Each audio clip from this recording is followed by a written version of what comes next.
Okay, for those of you who've been here before, this is an attempt to squeeze 4 months' worth of policy discussions and a week-long right meeting into 5 minutes. This means I have to talk even faster than Curtis, and in fact most of this talk will be given in the ultrasonic. Okay, off we go. Right policy update. So that's basically what I've said. This is a brief overview of the proposals that have come through the right policy development process, which affect you all. So this is a public service broadcast, as it were. Right, discussion phase.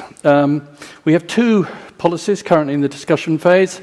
2019-04, which is validation of abuse mailbox. You're probably aware that the RIPE NCC does a validation of your abuse mailbox contact.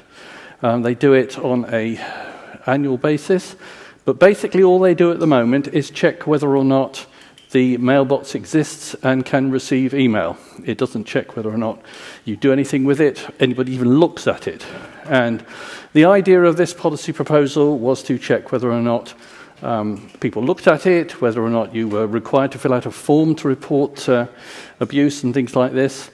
There's been a good deal of discussion about this policy. It's largely been anti, so it probably won't get anywhere. At the moment, the policy proposer has retired to lick his wounds and possibly decide what direction to go in. 2019-06, multiple editorial changes in the IPv6 policy documents.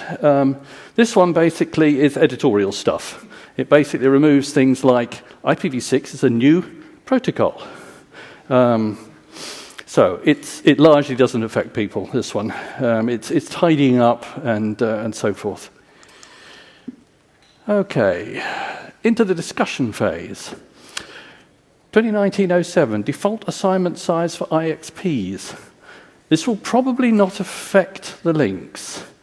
What it does is it reduces the default assignment size for address space, IPv4 address space that's requested by an IXP, in particular a new IXP, and it will reduce it from the current /24 to a /27 on a needs basis. You can actually request more than this, but by default it will get a /27. There's a little bit more on IXP assignments further on in the talk. 2019-08, RPKI ROAs for unallocated and unassigned RIPE NCC address space. This is an anti-hijacking measure. Basically what this does is it instructs the RIPE NCC to issue a ROA for all unallocated and unassigned address space with origin AS0. Now, a ROA with origin AS0 basically says, I have no intention of advertising this route.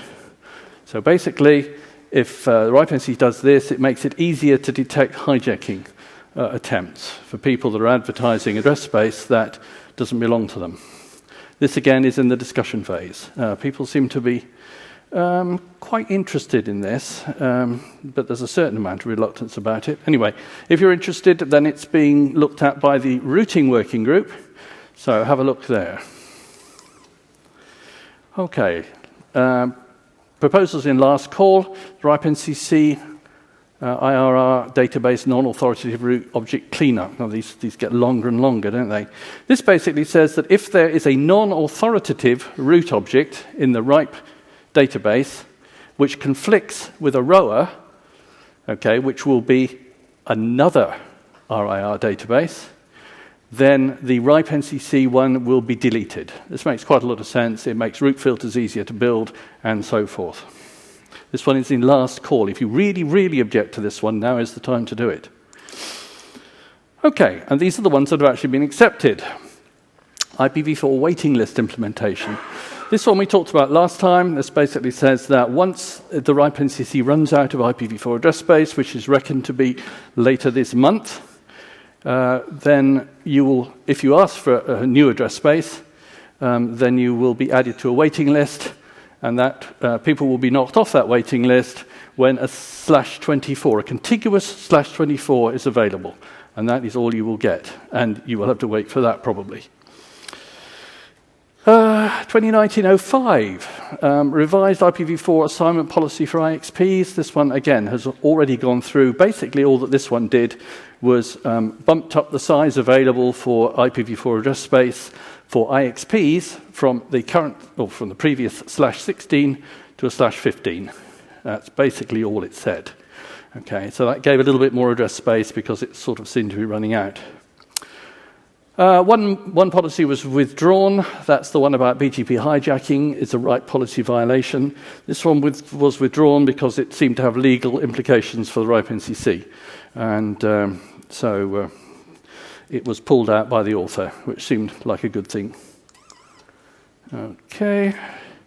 There is nothing particularly tangible coming up, which is exciting. There was a proposal, or the hint of a proposal, to adjust the transfer policy. That transfers could only take place if the recipient had IPv6 address space and was deploying it. But that's been withdrawn, or doesn't look as though it's going to turn into a proposal. There's a URL there, if you're really interested in policy proposals and such like. And that's it. Questions? Time for coffee. Or tea. Tea, preferably, of course. Any questions? Oh, good. No. Thank you. Okay, great, thank you.